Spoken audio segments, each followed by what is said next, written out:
조국 가족에 대한 검찰 수사 과정에 인권 침해가 있었는지를 조사해달라는 국민청원이 있었습니다. 이 청원을 청와대가 국가인권위원회에 전달했다고 합니다. 이제는 청와대가 인권위원회까지 동원해서 검찰을 압박하겠다는 것입니다. 범죄 혐의가 30개가 넘는 조국과 가족에 대한 수사를 청와대가 방해하겠다는 것입니다. 요즘 청와대는 국민과 민생 내신 살아있는 권력 범죄의 은폐와 검찰 수사 차단에만 골몰하고 있습니다. 민생 1번지가 되어야 할 청와대가 꼼수 1번지가 된 것입니다. 조국 부부는 공문서 사문서 위조를 밥 먹듯이 했고 각종 위조 서류로 자녀의 대학원 진학을 성사시켰습니다. 자녀가 인턴을 하지 않았는데도 인턴을 한 것처럼 가짜 서류를 만들었습니다. 고위공직자 재산 등록을 허위로 하고 사모펀드를 동원해 부자 놀이에만 바빴습니다. 그런 조국 부부는 수사받는 과정에서도 특혜를 받았습니다. 포토라인에 서지 않는 비공개 소환조사, 건강 핑계로 한 수사 연기 등등 온갖 혜택이 주어졌습니다. 그런데 인권 침해라니 도대체 이게 무슨 말입니까? 조국 부부만큼 검찰 수사 특혜를 받은 피의자를 우리는 전혀 본 적이 없습니다. 상식에 어긋나는 국민 청원을 활용해서 검찰을 압박하고 수사를 방해하는 청와대, 몰상식한 행동을 즉각 중단해야 합니다. 문재인 정권은 그들의 범죄를 수사하는 검찰을 허수아비로 만들기 위해서 비열한 짓을 계속하고 있습니다. 그들은 어제 서울중앙지검의 반부패 수사부와 공공수사부를 공중분해시켰습니다. 서울중앙지검 반부패 수사부는 바로 조국 가족을 수사하던 조직입니다. 정권은 조국 가족 범죄와 울산시장 선거 공작 사건, 유재수 감찰 무마 사건 등 그들의 범죄를 수사하는 검찰 책임자들을 전부 좌천시키는 인사폭거를 자행했습니다.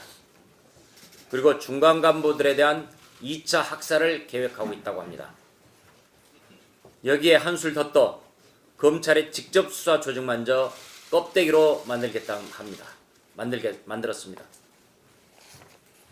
정권의 범죄를 아예 수사하지 못하도록 만들겠다는 의도입니다. 이 정권이 검찰의 팔과 다리를 다 잘라낸다고 해도 그들의 간악한 범죄 행동은 언젠가 국민에게 드러날 것이고 검찰이 아무리 허약해졌다고 하더라도 수사하게 될 것입니다. 국민은 정권의 흉계를 간파하고 있습니다. 그리고 4월 총선에서 엄격하게 심판할 것입니다. 민주당이 검경 수사권 조정 법안을 날치기 처리하고 나서 축배를 들었다고 합니다. 저들이 지금 변사또처럼 잔치를 벌이며 웃음소리를 높이고 있지만 그들의 눈에서 피눈물을 흘릴 날이 도래하고 말 것입니다. 춘향전에 나오는 가성고처 원성고를 기억하시기 바랍니다. 어제 선관위가 비례정당 명칭 사용을 불허했습니다.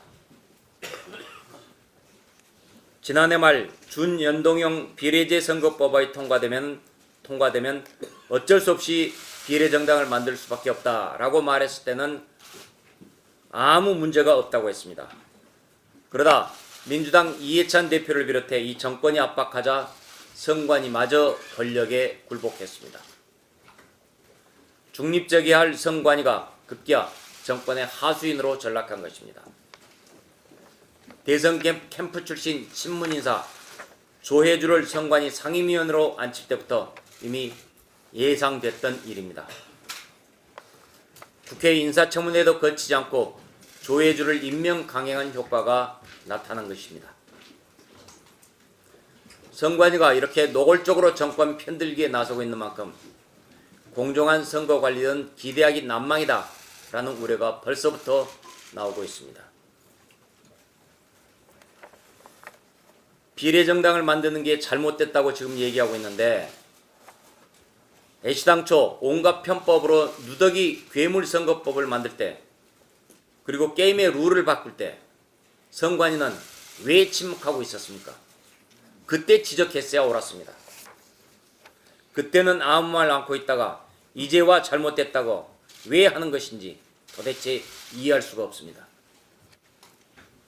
다른 사례를 비교해봐도 이것은 일관성을 상실했습니다. 현재 여당인 더불어민주당이 5년 전 민주당이라는 당명을 갖고서 변경하는데 아무런 제지받지 않았습니다. 그 이전에 통합진보당 역시 진보당이 있었어도 당명이 허용됐습니다. 또 현재 선관위에는 공화당과 우리공화당처럼 유사 당명이 엄연히 존재합니다. 그런데도 비례 글씨를 선관위가 멋대로 해석해 불허한 것은 헌법이 보장하고 있는 정당 설립의 자유를 침해한 것입니다. 우리 당은 선관위가 손바닥 뒤집듯 입장을 바꾼 데 대해 그 책임을 추궁해 나갈 것입니다. 아울러 현재 우리 당이 생각하고 있는 비례정당 후보 이름은 아직도 많다는 점을 밝혀둡니다. 월성 1호기가 2022년까지 연장 운전 승인을 받은 바 있습니다. 한수원은 이 월성 1호기를 조기 폐쇄 결정했는데 관련 보고서를 조작했다는 사실이 드러났습니다. 세계 최고의 원전 건설과 운용 능력을 가지고 있는 대한민국에서 엉터리 영화 한 편을 보고 탈원전에 꽂힌 문재인 대통령이 취임한 다음부터 우리나라에서 원전은 거덜나고 있습니다. 월성 1호기는 7천억을 들여 수리했고 새 것과 다름없다는 평가를 받았습니다. 이 월성 1호기를 고철로 만들기 위해 한수원이 범죄를 저지른 것입니다. 왜 그랬겠습니까? 결국은 문재인 대통령의 눈치 봤기 때문이 아니겠습니까? 월성 1호기를 폐쇄한다는 것은 국민 혈세를 허공으로 날리는 것과 다름없습니다. 이 문제는 반드시 규명돼야 합니다. 검찰 즉각 수사에 착수하십시오. 우리 자유한국당은 월성 1호기 보고서 조작을 비롯해 탈원전 정책 전반의 문제를 점검하기 위해 국정조사를 추진하겠습니다. 마지막 하나만 좀 더 하겠습니다. 오늘 대통령이 취임 후에 세 번째 기자회견을 합니다. 지난해 대통령은 신년 기자회견에서 장황한 자화자찬과 함께 경제 실정을 미화하는 데 급급했습니다. 마찬가지로 이번 신년 기자회견이 대국민 쇼로 끝나지는 않을지 주목합니다. 각본 없는 진행을 하겠다고 내세우고 있지만은 작년처럼 각본만 없는 것이 아니라 내용도 없는 것 아니냐 하는 전망까지 나오고 있습니다. 무엇보다도 신년 기자회견에서는 윤석열 검찰 잘라내기에 대한 국민적 의혹을 해소해야 합니다. 6개월도 안 돼서 검찰 수뇌부를 교체하고 좌천시킨 데 대해 명확히 해명해야 합니다. 살아있는 권력도 수사하라 라고 지시해놓고는 검찰이 그대로 실행하자 이제 검찰 인사 대참사를 벌인 이유를 국민 앞에 설명해야 합니다. 그렇지 못한다면 이 정권 민주정권이라고 부르기가 어렵습니다. 뿐만 아니라 이념에 사로잡힌 경제정책으로 인해 이 나라 성장 엔진이 꺼지고 있고 민생은 도탄에 빠져 허우적거리는데 과연 경제정책 대전환을 할지도 지켜보도록 하겠습니다. 소득주도 성장 같은 거짓말 수사를 작동시키는지도 살펴볼 일입니다. 더욱이 북한 비핵화는 신기루가 되었고 북한은 우리에게 미북 대화에 끼어들지 말라라는 등의 온갖 조롱을 퍼붓고 있습니다. 이 같은 북한에 대해 앞으로도 남북 경협을 계속하자고 주장할지 국민한테 설명해야 합니다. 북한이 핵 보유국이 되어 우리 국민들이 북한 핵을 머리에 이고 살아도 된다는 것인지 분명하게 해명해야 할 것입니다. 정부가 인권위까지 동원해서 윤석열 검찰총장을 압박하고 있고 눈물겨운 노력으로 조국 전 장관을 수호하고 있는 현실에 개탄을 금할 수가 없습니다. 청와대 노영민 비서실장이 어제 조국 가족 수사 인권 침해 관련 인권위에 진정서를 제출했습니다. 제출 관련 브리핑에서 인권위가 해야 할 역할 하나하나를 제시했습니다. 주요한 내용은 인권위는 인간으로서의 존엄과 가치를 실현하기 위해 설립되었고 진정 내용이 인정되면 인권위원장은 그 내용을 고발할 수 있다. 검찰총장은 90일 이내 수사를 해야 하고 수사를 마치지 못했을 때는 그 사유를 반드시 밝혀야 한다. 6년간 검찰의 인권 침해와 관련된 총 938건의 진정 접수 중 31건에 대해서는 소속 기관장에게 주의 등 인사조치를 공고한 바 있음 등을 브리핑을 했습니다. 검찰의 수사가 불쾌하고 불편하다라는 청와대의 속내를 여과 없이 드러내고 검찰총장의 책임을 물을 수 있는 인권위 조사 카드로 윤석열 총장에 대해서 노골적으로 겁박을 하고 나선 것이라고 보여집니다. 최영애 국가인권위원장은 노영민 비서실장과 민주통합당 공천심사위원 동기입니다. 최영애 위원장은 노무현 정부 인권위 상임위원, 박원순 시장의 서울시 인권위원장을 역임하고 더불어민주당과 괴를 같이 해온 대표적인 민주당 측 인사입니다. 청와대의 세세한 조사 가이드라인과 최 위원장 삶의 행적을 보건대 인권위는 어떤 결과를 내놓을지는 이미 답이 나와 있다고 보여집니다. 청원인과 동참하신 국민 여러분께 깊이 감사한다라는 메시지까지 전한 청와대, 이 청와대 홈페이지 대문에 해당하는 내용을 게시하는데 이 눈물겨운 조국 창가가 아닐 수 없습니다. 조국 장관이 저지른 온갖 비리와 그 가족 일당이 저지른 온갖 비리는 전 국민의 공분을 사고도 남음이 있습니다. 그래서 10월 혁명 당시에 10월 3일 광화문에 모인 수많은 분노한 국민 여러분들의 그 분노를 결국 덮기 위해서 조국 일당은 재판에 넘겨지고 구속도 되고 했죠. 그런데 검찰 조사를 받은 그 업계, 검찰 조사를 받은 국민들 전체로 따지면 제가 조국 전 장관의 대선배입니다. 제가 검찰의 조사를 좀 많이 받았습니다. 그리고 저도 문재인 정권이 운영하고 있는 이 나라의 국민입니다. 저 개인의 인권은 한 번도 생각을 해주셨습니까? 정권은 주구가 되어서 날뛰던 그 검찰의 그 수사 행위에 영원히 그냥 혼이 나갈 정도인 그런 국민들이 많았습니다. 그런 국민들 인권은 한번 생각해 보셨습니까? 그런 문재인 정부가 이 조국 가족에 대해서 국민의 그 청원을 근거로 해서 인권위원회 대통령 비서실장이 인권위원회에 제소를 하는 이 지경을 만드는 나라, 구소련 시대의 사회주의 국가에서 귀족 계급이던 노멘클라투라가 생각납니다.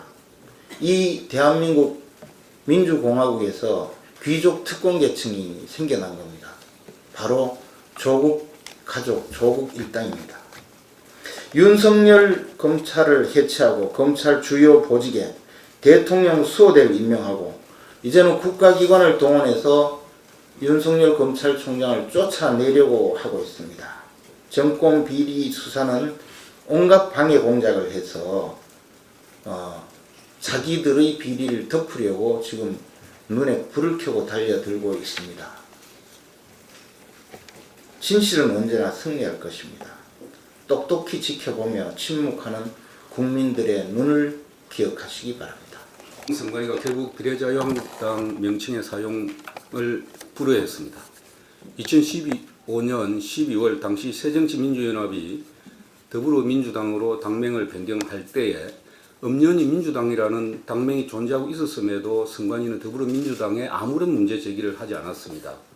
그때는 맞고 지금은 틀린다는 내로남불식 해석에 정말 의의가 없을 따름입니다.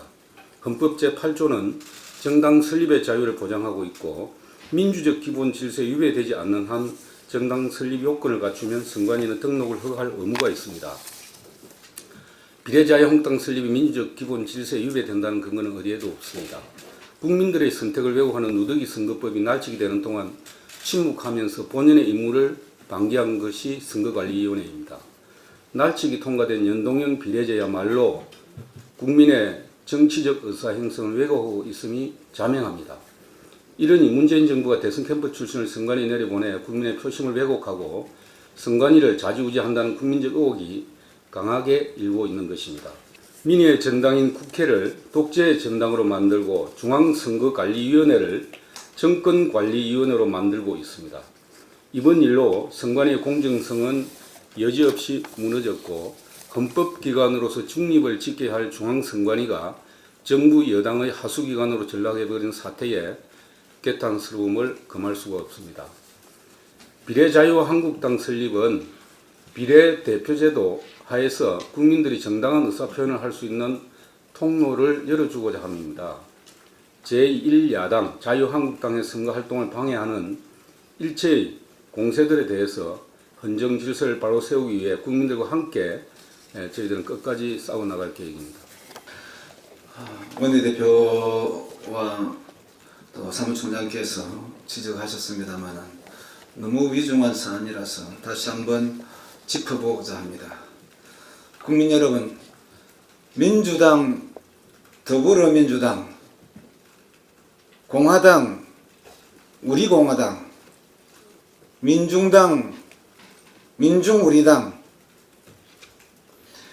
기독당, 기독자유당, 바른미래당, 우리미래당이 혼돈스럽습니까? 아니면 비례자유한국당이 혼돈스럽습니까? 자유한국당과 비례자유한국당은 분명히 처음부터 자매 정당이라고 이미 밝힌 바가 있습니다.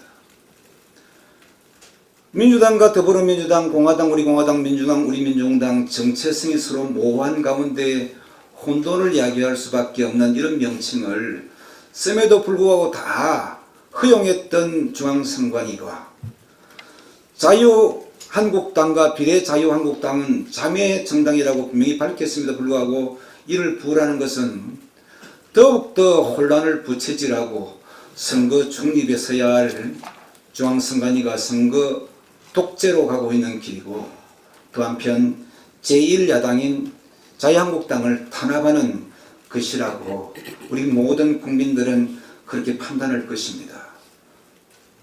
중심을 잃어가는 이 국정난맥도 그러하지만 특히 선거를 앞두고 중립을 서야 하는 중앙선거관리위원회가 정신을 좀 차리기 바랍니다. 국민들은 지켜보고 있습니다. 이상입니다. 중앙선거관리위원회를 관장하는 행정안전위원회 이채익 간사위원입니다. 어제 중앙선거관리위원회는 비례한국당 명칭 사용을 불허했습니다. 사전에 충분히 예견된 사항이 아닌가 이렇게 생각합니다. 첫째, 조혜주 상임위원회에 대해서 한 말씀 드리겠습니다. 조혜주 상임위원은 다 알다시피 문재인 대선 후보 특보 출신입니다. 조혜주 이 상임위원이 국회 청문회 절차를 거치지 않고 강행할 때부터 중앙선거관리위원회까지 이제 문재인 정부가 다 접수할 것이다 이렇게 예견했습니다만 그것이 사실로 드러나지 않았나 이렇게 생각됩니다.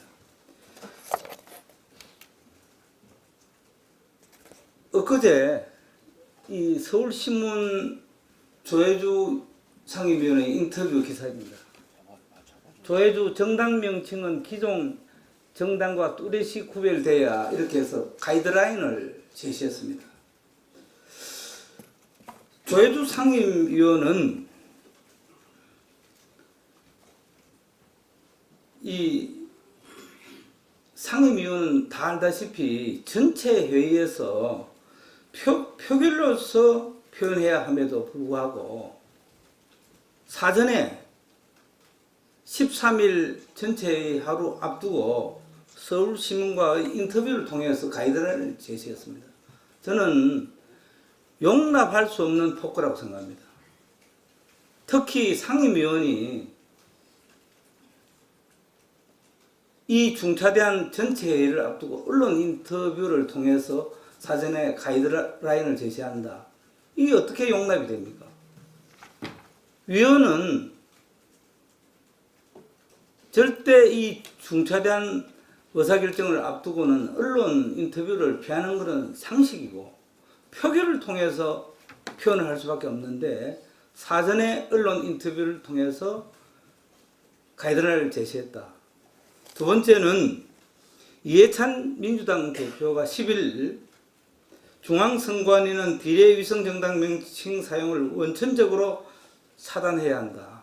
이렇게 또 압박을 했습니다. 이것은 바로 이해찬 민주당 대표의 가이드라인 제시, 바로 연이어서 조혜주 상임위원의 확인, 이런 절차가 계속 일어났다고 생각합니다. 세 번째, 전 여의도 연구위원 출신인 김용호 중앙선거관리위원이 불참했습니다. 본 의원이 파악한 바에 의하면은 오래전부터 김용호 의원은 해외 출장 계획이 돼 있었습니다. 그럼에도 불구하고 중앙선거관리위원 전체 위원이 9명인데도 불구하고 사전에 해외 출장이 예견된 이 김용호 의원이 불참을 가정했더라면은 얼마든지 회의 시간을 수정을 했어도 가능했는데도 불구하고 어제 전체 회의를 강행했습니다.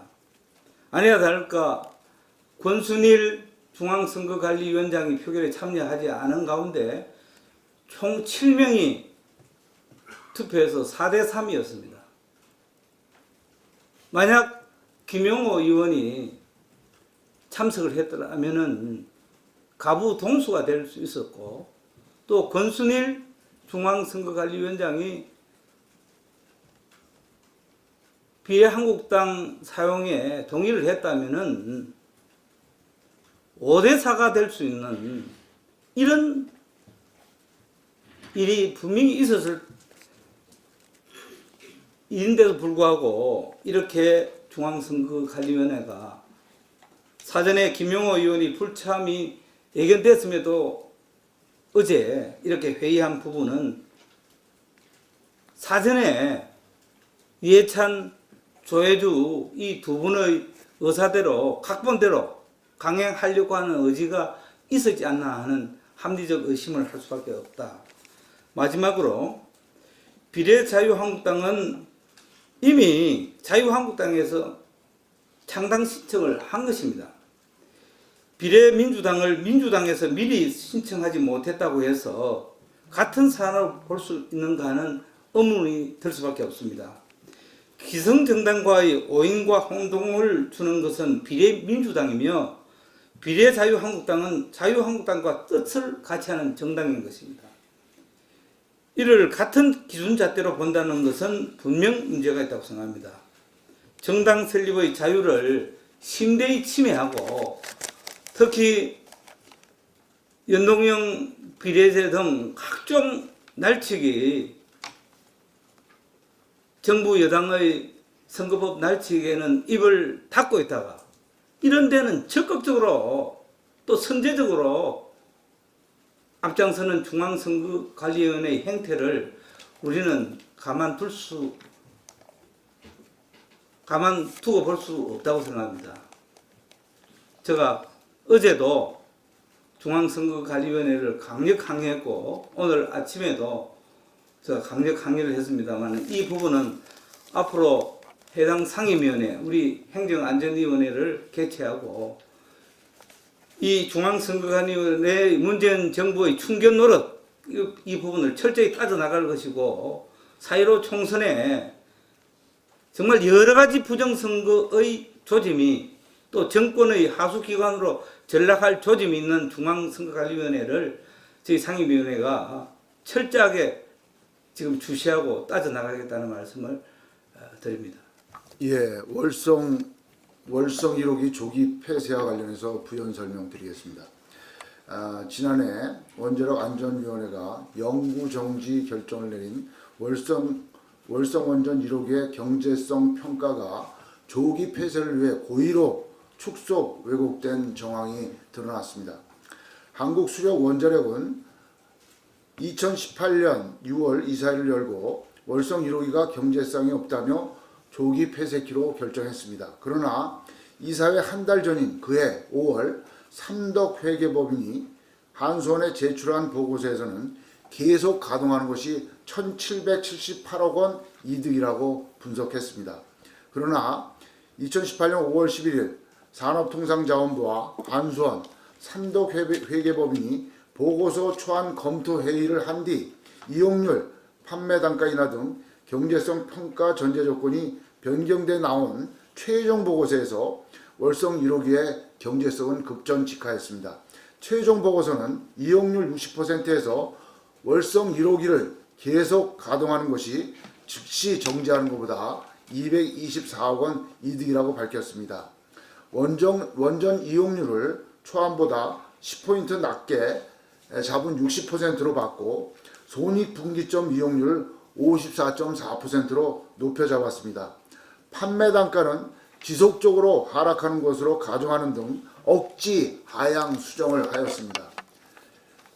감사원은 월성 1호기를 계속 가동하는 것이 1,778억 원 이득이라는 경제성 분석 보고서가 있었다는 사실이 이번에 새로이 확인된 만큼 산업부와 한수원이 월성 1호기를 조기 폐쇄하기 위해 경제성을 고의로 왜곡 조작했는지 한수원과 산업부에 대해 철저한 감사를 진행해야 할 것입니다.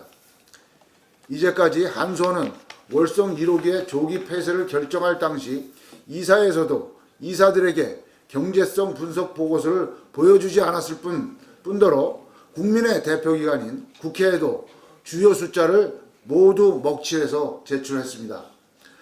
감사원은 한수원이 감추려 했던 것이 무엇인지 이번 기회에 철저히 감사해 월성 1호기 경제성 왜곡 조작의 실체를 명명백백하게 밝혀내야 할 것입니다.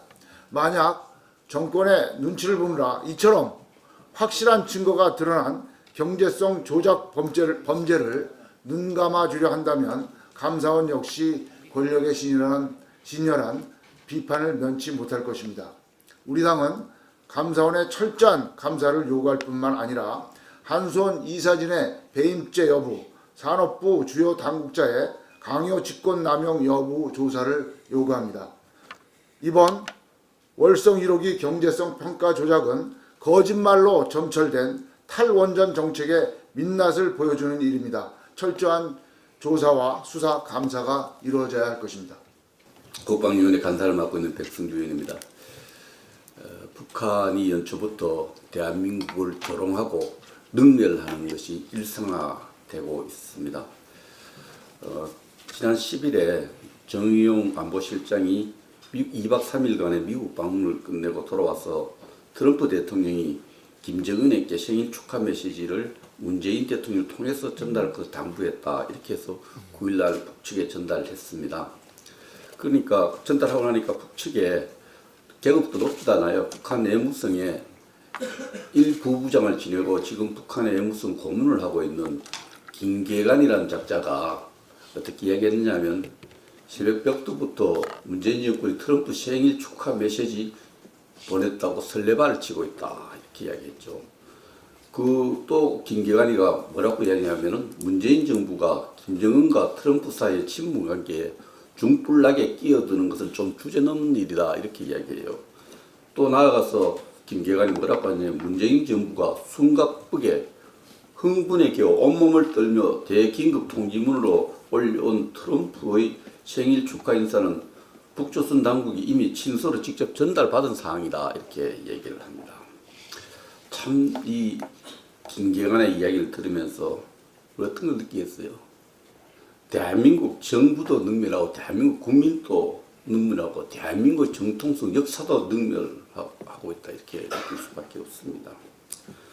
정의용 안보실장 한미관계에 빚셀 틈 없다고 늘 강조하고 있는데 미국이 트럼프가 김정은에게 직접 생일 축하 메시지 보낸 것도 모르고 있어요. 미국도 그걸 이야기 안 해준 것 같아요. 북한 정부에 대해서 무능할 뿐만 아니라 미국에 대해서도 정부가 이렇게 무능한 모습을 보여주고 부끄러운 줄 모르고 있습니다. 참 분노할 수밖에 없습니다. 지금 우리 문재인 정부는 이런 대한민국의 정통성을 능멸하고 있는 김정은과 북한에게는 분노하는 모습을 보이지 않습니다. 그러면서 누구한테 분노하고 있습니까? 살아있는 권력을 수사하는 검찰에 대해서 분노하고 있어요. 우리 국민들은 대한민국이 무너지고 있는 것이 아닌가, 대한민국의 상권 분립이 붕괴되고 있는 모습에 치를 떨고 있습니다. 상권 분립만 무너진 줄 알았더니 선거관리위원회까지 포함해 사건 없고 모두가 국가 시스템이 붕괴되고 있는 데서 국민들은 잠을 못 이루고 분노하고 걱정하고 있습니다. 이 분노와 걱정을 문재인 대통령은 제대로 봐야 되고 들어야 되고 그렇습니다. 설날이 며칠 안 남았습니다. 정의원 안보실장 떡국이 목에 넘어가는지 한번 지켜보겠습니다. 이상입니다. 예, 어제로서 사실상 20대 국회 총선 전 국회가 이제 마무리가 됐습니다. 어제 검경수사법, 패스트트랙 개정되었던 또 유치원 3법 통과됨으로 해서 그야말로 문재인 정권의 3대 허구 정권의 실상이 완성이 됐다고 생각을 합니다. 이 정부 그렇게 평화를 외쳤는데 과연 평화가 왔습니까? 평화 허구 정권입니다. 문재인 정부 제대로 된 살기 좋은 나라, 서민들이 소득 주도해서 나라가 성장하는 성장 정권 만들겠다고 했습니다. 맞습니까? 성장 허구 정권입니다. 문재인 정부 국민이 주인인 진정한 민주주의 나라 만든다고 했습니다. 맞습니까? 민주 허구 정권입니다. 그동안에 말도 안 되는 선거법, 공수처법, 모든 관련 법들을 패스트트랙에 태우면서 우리 야당을 철저하게 무시하고 들러리 내떠하게 하나 좌파, 야합 세력들과 함께 대한민국의 민주주의를 철저하게 유린하고 짓밟았습니다. 그리고 어제 신년회를 겸한 파티를 했다고 합니다. 어제 국회 본회의장 뒤편 의원 휴게실에서 야당 출신 장관들과 야당 의원들이 신나서 기념 촬영하는 모습 보면서 정말 가슴이 억장이 무너지는 느낌이 들었습니다. 여당. 구체적으로 말하면 법무부 장관 그리고 여당 의원들 선거용 사진 막 찍더군요. 그리고 저녁에는 또 여당 대표와 여당 의원들 모여서 파티를 하면서 검찰하면 개혁, 총선하면 승리라고 외치면서 축하 파티를 한다고 합니다. 여러분들은 정말 승리하셨을지 모르겠습니다. 여러분들은 기쁠지 모르겠습니다. 하지만 대한민국에 진정한 평화가 왔나요? 진정한 성장이 이루어졌습니까? 평화. 북한은 뭐라고 합니까? 썩은 소대가리 앙천대사는 소리 한다고 우리 국가 원수를 모독합니다. 최근에는 가소로운 넋두리 한다고 우리 의정자들, 우리 여당 정부를 아주 비아냥대고 있습니다. 성장 얘기하셨죠? OECD 꼴찌를 기록했습니다. 57년 만에 일본한테도 밀렸다고 합니다. 이렇게 대한민국 경제를 철저하게 파탄나고 무너뜨리고서 무슨 성장 얘기입니까? 평화하고 성장하고 거기에다가 이번에 말도 안 되는 선거법, 공수처법 패스트트랙 완성을 해서 드디어 민주주의 완전히 지금 무너뜨리고 있습니다. 더 이상 국민들이 좌시하지 않을 겁니다. 정신 똑바로 차리세요. 곧 군주 민수의 무서운 쓰나미가 여러분들에게 닥쳐올 것입니다. 이상입니다. 옳은 소리